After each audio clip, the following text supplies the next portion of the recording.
सभी को जय यीशु। परमेश्वर के नाम से मैं दोबारा आप लोगों को स्वागत करता हूं। प्रभु यीशु का प्यार, कृपा और अनुग्रह आपके जीवन में रहे। वो महान परमेश्वर है, जब भी हम लोग उसके साथ मिलते हैं वो हमारे जीवन को बदल देता है। प्रियजन, हम और आप अपने ज़िंदगी में अपने गुनाहों के कारण प्रभु से दूर हो जाते हैं। आदि से लेकर अंत तक देखिए, जितने जनों ने प्रभु के करीब आया उसके जीवन में एक ही दोष था कि उसने अपने गुनाहों के लिए माफ़ी नहीं मांगा। जिस समय हम लोग अपने गुनाहों के लिए माफ़ी मांगेंगे, प्रभु के करीब आएंगे और पाप स्वीकार जीवन में करेंगे, हमारे जीवन बदल जाएगा। पाप स्वीकार करना बहुत ज़रूरी है। हमारे जीवन में पाप स्वीकार नहीं है बोल के हम और आप अपने जीवन को बदल नहीं पाते हैं। आइए प्रार्थना करते हैं। मेरे नाथ मेरे ईश्वर, इस समय जितने भी जन इस टीवी प्रोग्राम में जुड़े हुए हैं सभी को आशीष दे, पवित्र आत्मा से भर दे और इन लोगों के जीवन में आशीष, कृपा और अनुग्रह दे। और विशेष रूप से तेरी पवित्र शक्ति, सामर्थ इन लोगों के जीवन में जाए कि ये लोग तेरी आराधना, स्तुति और प्रशंसा करें और भी तेरे पास आए और तेरी धन्यवाद कर पाए। आमीन। मैं कुछ भी नहीं हूँ तेरे सिवा, तू आ यीशुआ। मैं कुछ भी नहीं हूँ तेरे सिवा, तू आ यीशुआ। दे अपनी हुजूरी, दे अपना मसा, तू आ रुआ, तू आ रुआ, तू आ रुआ, तू आ रुआ, तू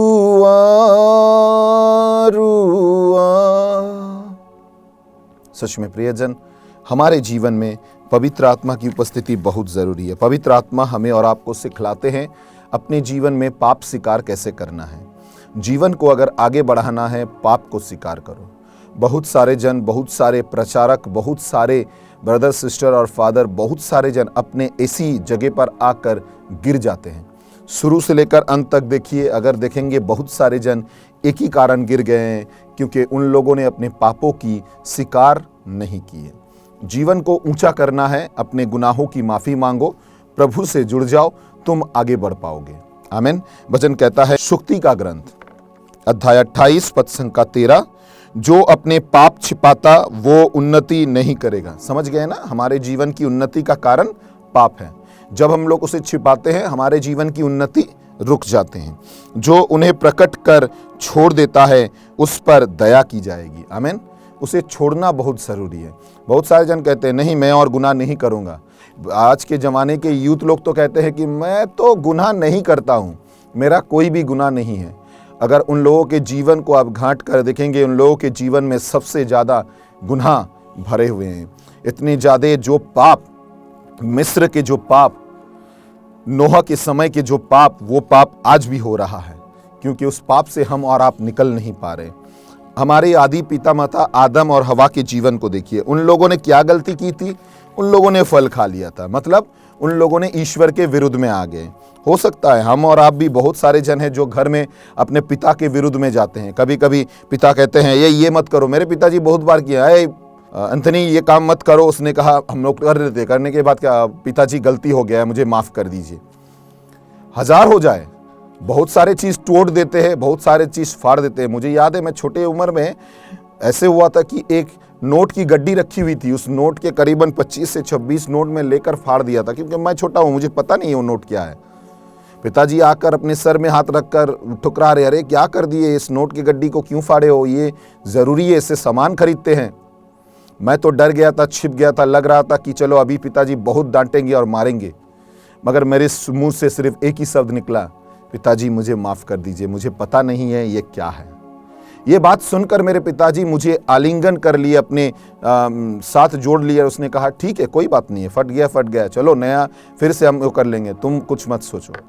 ये पिता का प्यार है। जिस वक्त आप अपने गुनाहों को स्वीकार करते हैं, आपके जीवन को वो ऊंचा करता है। स्तोत्र के ग्रंथ अध्याय 103 पद संख्या 2 और 3 में उसने बहुत ही सुंदर वचन कहा है, हम लोगों के जीवन में पापों को स्वीकार करना बहुत ज़रूरी है। जिस समय हम लोग अपने जीवन में पापों को स्वीकार करते हैं और प्रभु से जुड़ते हैं, हमारे जीवन में परमेश्वर की कृपा, अनुग्रह और दया उतर करता है। मेरी आत्मा प्रभु को धन्य कहे और उसका एक भी वरदान कभी नहीं भुलाओ।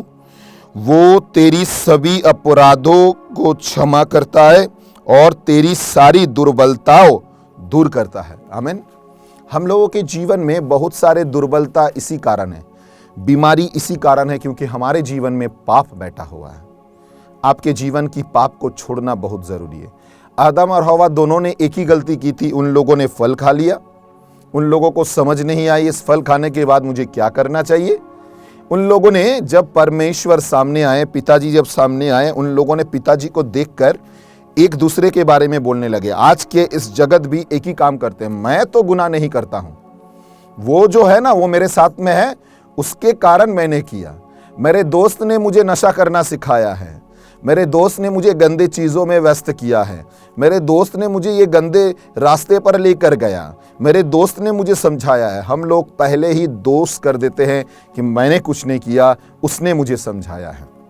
और यही गलती हम लोगों के जीवन में आशीष से अभिशाप में बदल जाता है। आप विश्वास कीजिए, आदम और हवा जब प्रभु के, ईश्वर के सामने आए, वो लोग छिप चुके थे। जिंदगी में सब काम कीजिए, अपने जीवन में सब कुछ कीजिए, ईश्वर के पास छिपिए मत। अपने जीवन को अगर ईश्वर से छिपा लेंगे, आपका जीवन में कुछ उन्नति नहीं होगा, आपके जीवन में कोई भी बरकत नहीं होगा। आज के बहुत सारे लोग अपने जीवन को ईश्वर से छिपा लेता है और इसीलिए अपने जीवन में ईश्वर की उन्नति को देख नहीं पाता।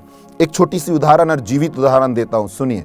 लूकस के सुसमाचार अध्याय 5। हमें और आपको सभी को पता है, पतरस पहली बार यीशु से मिले। यीशु ने कहा, पतरस भाई तुम्हारा नाव मेरा जरूरत है। पतरस ने कहा ठीक है ले लीजिए। उसके बाद नाव में चढ़ गए और पतरस के मुंह सूखा हुआ था। यीशु ने उसे देखकर कहा, अरे भाई क्या हुआ है, इतने सूखे हुए क्यों? अरे प्रभु आपको पता नहीं है, पूरे रात हमने कोशिश की, मछली कुछ नहीं मिला। प्रभु ने कहा चलो नाव को गहरे नदी पर लेकर चलो। वो भी सोच रहा है, अरे भाई मैं एक मछुआरे हूँ, मैं इतने दिन से, इतना एक्सपीरियंस मेरा है, इतने सालों से मछली पकड़ रहा हूँ, ये कहाँ से उड़कर चले आए, ये मुझे समझा रहा है मछली पकड़ना। पतरस को पता नहीं है, पानी के मछली से लेकर आसमान के चिड़िया उसके हाथों से बना हुआ है। आमीन। उसके मुंह के सब से बना हुआ है। अगर उसे पता रहता उस वक्त वो इसे नहीं सोचते। मगर पतरस ने जो काम किया, हमारे जिंदगी में ये काम करना बहुत जरूरी है। उसने कहा ठीक है प्रभु, मैंने तो पूरे रात कोशिश की, मुझे नहीं मिला, मगर आप कह रहे हैं बोलकर मैं दोबारा जाऊंगा। आमीन।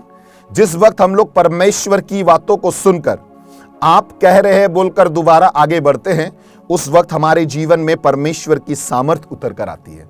वो आगे गए, जाल फेंका गया। हमें और आपको पता है, पतरस चिल्ला रहे थे, मछली के लिए नहीं, वो चिल्ला रहे थे आसपास के भाइयों को, जितने भी थे कि याकूब, जोहन और जितने भी जन थे, उन लोगों को पुकार रहे, भाई आओ आओ आओ, जल्दी आओ, देखो यहाँ पर क्या हो रहा है, मेरे जो जाल है वो फट जा रहा है, उससे मछली निकल कर भाग जाएगा, जल्दी आ जाओ। आमीन। हमें और आपको जानना बहुत ज़रूरी है प्रियजन। जिस समय मुझे और आपको पता लग जाएगा वो जीवित खुदा कैसी है, हमारे जीवन बदल जाएगा। मगर आप जानते हैं पतरस ने क्या किया? वचन कहता है पतरस उसी वक्त जालों को छोड़कर अपने घुटने पर आ गए, आकर प्रभु से कहा, प्रभु मैं पापी हूं, प्रभु मैं पापी हूं, मुझे माफ कर दे।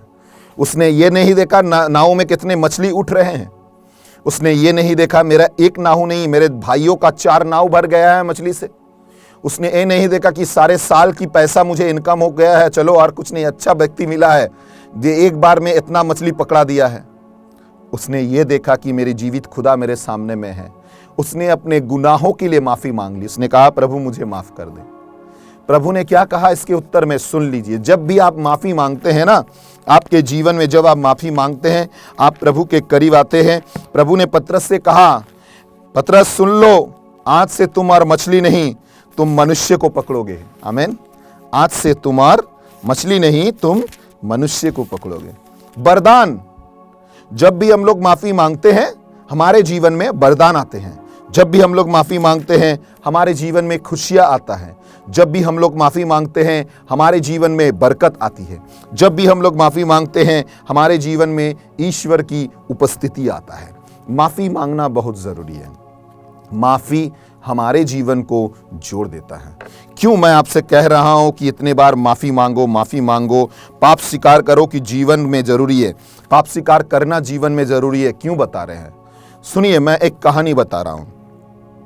इस बहुत ही सुंदर कहानी में नबी ईसाइयाह के ग्रंथ अध्याय 38, जहां पर एक राजा के बारे में कहा गया। दुनिया के महान राजाओं में यह राजा कहलाया जाता था। एक दिन नबी ईसाइयाह राजा हिजकिय्याह के बारे में मैं बता रहा हूं, और राजा हिजकिय्याह के बारे में सभी कोई जानते हैं कि यह महान राजा है। एक दिन प्रवक्ता ईसाइयाह उसके पास आए, आकर कहने लगे, भाई राजा, तुम जान लो और कुछ दिन बाद तुम मर जाओगे, तुम्हारे जीवन खत्म हो जाएगा। प्रभु ये कहता है अपने घरवार की समुचित व्यवस्था करो, क्योंकि तुम्हारी मृत्यु होने वाली है। हालेलुया। जब भी हम लोगों को पता लग जाएगा कि मैं मर जाऊंगा तो मेरी हालत आगे से खराब हो जाएगी। राजा हिजकिय्याह का भी हालत ऐसा खराब हो चुका था। वचन को अगर देखेंगे इस राजा के बारे में, अगर पूरे बाइबल को देखेंगे, बाइबल में लिखा हुआ है ये महान राजा है। मतलब इनके पास डॉक्टरों का डॉक्टर है, इनके पास दवाइयों का दवाई है, इनके पास सब कुछ है। मगर उसने प्रवक्ता नबी ईसाइयाह के बात को सुना। सुनने के बाद ये नहीं कहा कि मैं मर जाऊंगा, मेरा क्या होगा, मेरे हालत बदल जाएंगे, ऐसे बात उसने नहीं कहा। उसने सबसे पहले कही, अपने जीवन को प्रभु के पास लाया। हिजकिय्याह ने दीवार की ओर मुंह करके प्रभु से ये प्रार्थना की, प्रभु कृपया याद कर कि मेरे ईमानदारी और सच्चे हृदय से तेरी सेवा करता रहा, और जो भी तुझे प्रिय है वही करता रहा। और उसके बाद वो फूट फूट कर रोने लगे और अपने पापों के लिए क्षमा मांगने लगे। जिस वक्त उसने अपने पापों के लिए क्षमा मांगा, गुनाहों के लिए क्षमा मांगा, अपने जीवन को प्रभु के करीब लाया, अपने जीवन को प्रभु के साथ जोड़ा, उसी वक्त परमेश्वर यीशु ने उससे कहा, जान लो, आज मैं तुमसे कहता हूं, जाओ जाकर राजा हिजकिय्याह से कहो, मैंने उसकी आंखों के आंसू को देखा है और मैंने उसकी प्रार्थनाओं को सुना है, और मुझे पता है मुझे क्या करना चाहिए। आमीन। और राजा के पास नबी ईसाइयाह आए और प्रभु ने उससे कहा, जाकर कहो उसकी आयु और 15 साल बढ़ाया गया है। आमीन, आमीन, आमीन। जब भी हम लोग पाप स्वीकार करते हैं हमारे जीवन में परमेश्वर की अनुग्रह आकर खड़ा हो जाता है। आप जानते हैं बहुत कष्ट के बाद दाऊद राजा ने स्तोत्र के ग्रंथ 51 उसने लिखा है कि हे ईश्वर, मैं पापी हूं, मेरे पापों को क्षमा कर। क्योंकि उसे पता लगा था कि उसके पाप ना क्षमा के योग्य हैं। मगर उसने प्रभु से कहा, प्रभु मेरे जीवन में सब कुछ कर, तेरे पवित्र आत्मा को मुझसे मत ले ले। प्रभु मेरे जीवन को बना दे, मगर मेरे जीवन से तेरी शक्ति को छीन मत ले। उसने कहा कि तू दयालु है, मुझ पर दया कर, तू दया सागर है, मेरी अपराध को क्षमा कर, मेरी दुष्टता संपूर्ण रूप से धो दे, मुझ पापी को शुद्ध कर। मैं अपना अपराध स्वीकार करता हूं, मेरा पाप निरंतर मेरे सामने में है। प्रियजन, राजा दाऊद ने अपने पापों के लिए क्षमा मांगा। आप जानते हैं हमारे पाप हमारे जीवन में अंधकार को ला देता है। हमारे पाप हमारे जीवन में शैतान के काम करने की सामर्थ को ला देता है। प्रभु ने इफिसियों की पुस्तक अध्याय 4 में कहा है, शैतान को अवसर मत दो। याकूब के पत्र अध्याय 1 में उसने कहा, शैतान को स्थान मत दो, क्योंकि शैतान तैयार रहता है हमारे जीवन में हर वक्त कोई ना कोई गुनाहों को लाने के लिए। शैतान तैयार रहता है हमारे जीवन को बदलने के लिए। शैतान का काम है हमारे जीवन को वो बदल दे। क्योंकि वो हमारे आशीष को बदलना चाहते हैं और इसीलिए वो तैयार रहता है कि हम गुनाह करें। आज के इस वर्तमान युग में बहुत सारे जन बुरे बुरे कामों में लिप्त रहते हैं और जो काम वो करते हैं उसके द्वारा उसे लगता है कि वो सही है।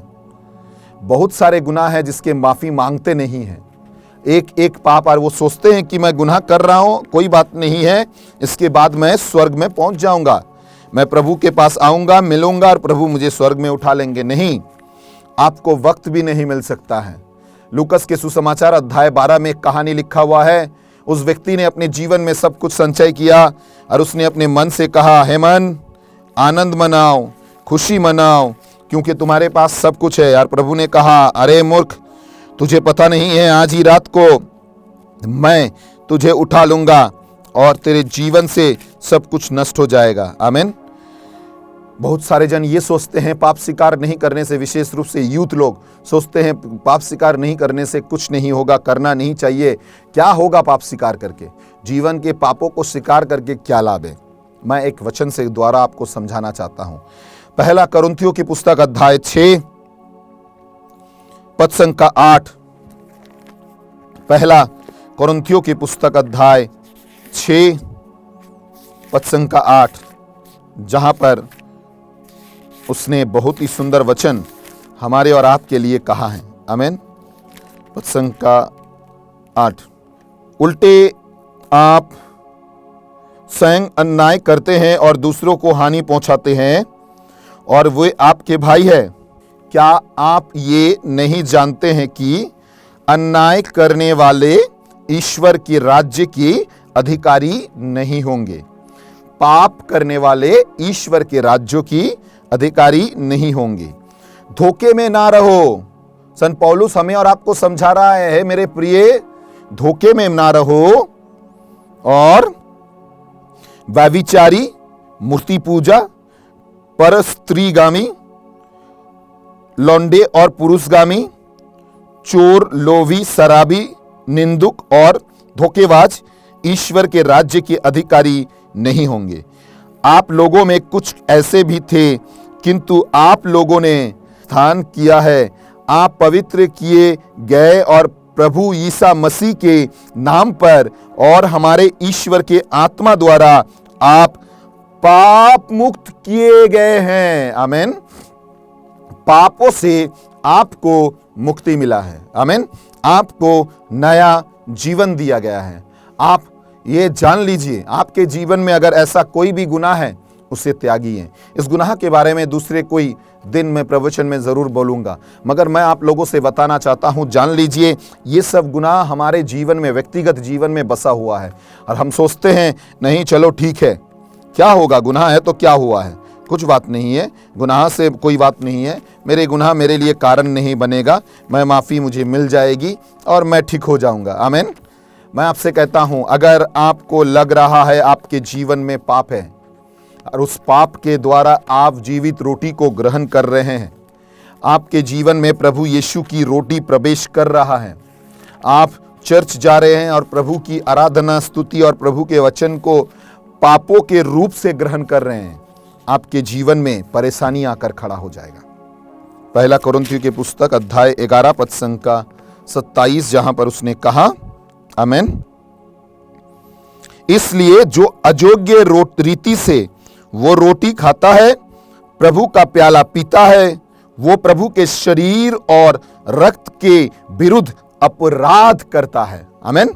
और अपने अंतकरण की परीक्षा करने के बाद ही मनुष्य ये रोटी खाए और वो प्याला पिए। जो प्रभु वो अपनी ही दंड खाता है और पीता है। यही कारण है कि आप में बहुत से लोग रोगी और दुर्बल और कुछ लोग मर गए हैं। मेरे बीमारी का कारण, मेरे परेशानी का कारण, मेरे दुखों का कारण पाप स्वीकार ना करना है। मैंने पापों को स्वीकार नहीं किया, मैंने प्रभु से अपने जीवन को दूर किया, मेरे पापों के लिए मैंने क्षमा नहीं मांगी और प्रभु की आत्मा के द्वारा मैंने प्रार्थना नहीं की। इस कारण मेरे जीवन में प्रभु की आशीष उतर कर नहीं आ रही है। Hallelujah, hallelujah, hallelujah. एक लड़के प्रार्थना में आए थे, आज मैं यूथ लोगों के लिए इसीलिए बताना चाहता हूं, और वो आए हैं, वो रो रहे थे मेरे पास, ब्रदर मुझे नौकरी के लिए मैं बहुत कुछ कर रहा हूँ। प्रार्थना के बाद प्रभु ने कहा इसके जीवन में ऐसी एक पाप है जो मतलब उसके जीवन को नष्ट कर दिया है। मैंने उस भाई से कहा, ब्रदर मैं नहीं जानता हूं तुम्हारे जीवन में क्या पाप है, मगर मैं आपसे एक चीज कहना चाहता हूं, आप अगर अपने पापों के लिए माफी मांग लेंगे, प्रभु से क्षमा मांगेंगे, प्रभु के पास लौट कर आएंगे, परमेश्वर आपके जीवन को आशीष से भरेंगे, परमेश्वर आपके पापों को क्षमा करेंगे और आपके जीवन में नए शांति और शक्ति और सामर्थ्य को देंगे। आपको 1 ही महीने के अंदर नौकरी मिल जाएगी। उसने मेरे बातों को सुनकर हमारे प्रीस्ट के पास गए, अपने गुनाहों के लिए माफ़ी मांगी, अपने पापों के लिए माफ़ी मांगा, प्रभु से कहा और प्रभु से बोला कि प्रभु मैं पापी हूँ, मेरे पापों को तू क्षमा कर दे। और प्रार्थना के बाद वो आए, 1 हफ्ते के अंदर में उसे अच्छी कंपनी में नौकरी मिल गई। प्रियजन, हमारे रुकावट का कारण हमारा पाप है। इसीलिए आज मैं इस वचन के द्वारा आप लोगों से कहना चाहता हूँ, पाप स्वीकार जीवन में ज़रूरी है। पाप स्वीकार जीवन में ज़रूरी है, क्योंकि पाप स्वीकार के द्वारा हम और आप और भी ऊंचा उठते हैं। आमीन। प्रभु आपको आशीष दे। हमारे स्क्रोल में देखिए हमारे नंबर, व्हाट्सएप नंबर, हमारे डिटेल्स दिया हुआ है। अगर आप चाहते हैं हमारे साथ कांटेक्ट करने के लिए ज़रूर कर सकते हैं। हमारे यूट्यूब पेज को ज़रूर सब्सक्राइब कीजिए। मेरी विनती और अनुरोध है कि परमेश्वर की शक्ति और सामर्थ आपके जीवन में काम करे, प्रभु की अनुग्रह आपके जीवन में रहे, प्रभु आपके साथ में रहे। और आज प्रार्थना करूंगा कि आप पाप स्वीकार कर पाए। विदा लेने से पहले आप लोग अच्छे रहें, प्रभु की कृपा आपके जीवन में बहे। आमीन। सभी को जय यीशु।